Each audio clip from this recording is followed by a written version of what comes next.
James అనే వ్యక్తి చనిపోయి పరలోకానికి వెళ్ళాడు. పరలోకానికి వెళ్ళినప్పుడు పరలోక ద్వారం దగ్గర ఒక దేవదూత నిలవబడి ఉంది. ఆ దేవదూత అన్నాడు, నీవు పరలోకానికి లోపలికి ఎంట్రీ కావాలంటే నీకు 100 మార్కులు కావాలి అన్నాడు. అప్పుడు జేమ్స్ అనుకున్నాడు, నేను చాలా సత్క్రియలు చేశాను భూమి మీద, కాబట్టి నేను ఈజీగానే పరలోకంలోనికి వెళ్తాను అని అనుకున్నాడు.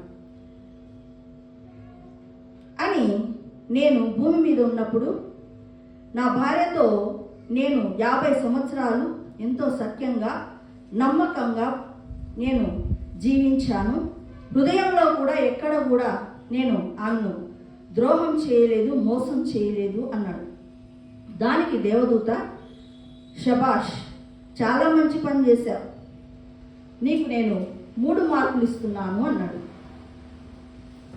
3 మార్కులా?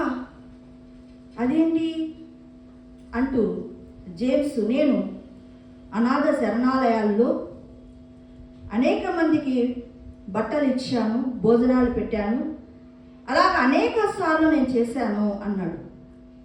వెరీ గుడ్, శబాష్, నువ్వు చాలా బాగా చేశావు, నీకు 2 మార్కులు ఇస్తున్నాను అన్నాడు. దేవదూత, 2 మార్కులా? అదేంటి అంత తక్కువనా అన్నాడు. అని ఆలోచన చేస్తూనే నేను చర్చికి నా జీవితకాలం అంతా కూడా చాలా నమ్మకంగా వెళ్ళాను, 10వ భాగాలు చాలా నమ్మకంగా ఇచ్చాను అని చెప్పాడు. శబాష్ అని చెప్పి దేవదూత, నీకు 1 మార్కు ఇస్తున్నాను అన్నాడు. ఈ లెక్క చూస్తే ఇక నేను ఎప్పటికీ కూడా పరలోక రాజ్యంలోనికి రాలేను కదా అని అక్కడున్నటువంటి జేమ్స్ ఆలోచనలో పడ్డాడు. ఇలా అయితే నేను వెళ్ళలేను, ఆయన దేవుడు నా మీద కృప చూపితే నేను వెళ్ళగలనేమో అన్నాడు. ఆ మాట విన్నటువంటి దేవదూత వెంటనే, నీవు ఇప్పుడు పరలోకంలోనికి రావడానికి అర్హుడవు అన్నాడు. చూడండి పిల్లలు, ఇక్కడ బైబిల్ గ్రంథంలో ఒక మాట వ్రాయబడి ఉంది. యెషయా గ్రంథము 64వ అధ్యాయము 6వ వచనంలో, మన నీతి యావత్తు మురుగు గుడ్డల వంటిది అని. మన నీతి యావత్తు ఎలాంటిదట? మురుగు గుడ్డల వంటిది అని. అలాగే ఎఫెసీయులకు రాసిన పత్రిక 2వ అధ్యాయము 5వ వచనంలో ఇలాగ రాయబడి ఉంది, మనం కృప చేతనే రక్షింపబడ్డాము, క్రియల వలన కాదు అని ఉంది. కృప చేతనే రక్షింపబడ్డాం.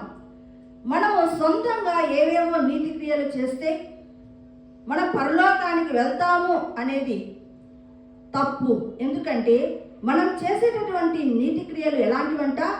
మురికి గుడ్డల వంటివట. ఇది ఎలాగెళ్తాం మన పరలోకానికి? కృప ద్వారా, కృపను ఆశ్రయించినప్పుడు. ఆ కృప ఎలా వస్తుంది? దేవుని తండ్రి అయిన దేవుడు తన కుమారుణ్ణి ఈ లోకానికి పంపించాడు.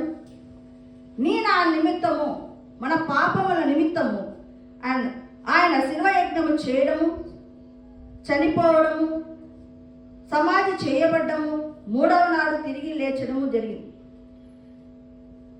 ఆయన్ని ఎవరైతే అంగీకరిస్తారో, యేసు ప్రభువును తన సొంత రక్షకుడుగా అంగీకరిస్తారో, వారి మీదికి ఆ కృప వస్తుంది. అంతేగాని మన సొంత క్రియల ద్వారా మనం ఎన్నడే కానీ పరలోకానికి వెళ్ళలేము.